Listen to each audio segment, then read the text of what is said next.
एक दिन गीदड़नी और अपने 2 बच्चों के साथ घर वापस लौट रहा था। अचानक से तेज बारिश शुरू हो गई। उस समय दोनों बच्चों की तबीयत ठीक नहीं थी। गीदड़नी गीदड़ से बोली, जल्दी से कोई छिपने की जगह ढूंढो, नहीं तो बच्चों की तबीयत और खराब हो जाएगी। गीदड़ इधर उधर देखने लगा। अचानक से गीदड़ को एक गुफा दिखाई दी। गीदड़ ने गीदड़नी से कहा कि देखो सामने गुफा, आओ जल्दी से गुफा में चलते हैं।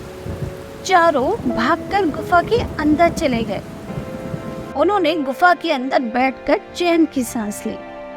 चारों अभी सुस्ता ही रहे थे कि तभी गीदड़नी ने कहा, अरे लगता है ये तो शेर की गुफा है। शाम को शिकार से जब शेर वापस आएगा तो वो हम में से किसी को नहीं छोड़ेगा। बच्चे रोने लगे। गीदड़ ने गीदड़नी से कहा कि जब तक मैं हूँ तुम्हें परेशान होने की बिल्कुल भी जरूरत नहीं है। मैं देखता हूँ कि मैं क्या कर सकता हूँ। गीदड़ सोचने लगा। अचानक से उसे बहुत अच्छी तरकीब सूझी। उसने सारी बात गीदड़नी को बताई और गुफा के बाहर आकर शेर का इंतजार करने लगा। थोड़ी देर बाद गीदड़ को शेर आता दिखाई दिया। वो गुफा के अंदर आया और गीदड़नी को कुछ इशारा किया। गीदड़नी ने खुद ही बच्चों को मारकर रुला दिया। जब बच्चे रोने लगे तो गीदड़नी तेज आवाज में बोली, अरे बच्चों चुप हो जाओ, तुम्हारे पिताजी अभी शेर को पकड़कर लाते ही होंगे। ये शेर की ही तो गुफा है। जैसे ही शेर आएगा उसे पकड़ के खा लेना। लेकिन अब तो चुप हो, तुम दोनों बहुत जिद करते हो। जब शेर ने ये सुना तो उसके कदम तो पीछे हट गए। अरे मेरी गुफा में इस समय कौन है जो मुझसे भी ताकतवर है और मुझे खाना चाहता है। शेर उल्टे पांव भागने लगा। जब शेर भागकर जा रहा था तो रास्ते में लोमड़ी मौसी मिली। शेर को यूं डर कर भागता हुआ देखकर लोमड़ी ने पूछा, अरे शेर महाराज आप किससे डर कर जा रहे हैं? लोमड़ी ने गीदड़ और उसके बच्चों को गुफा में जाते देख लिया था। शेर ने सारी बात लोमड़ी को बताई। शेर की बात सुनकर लोमड़ी हंसने लगी।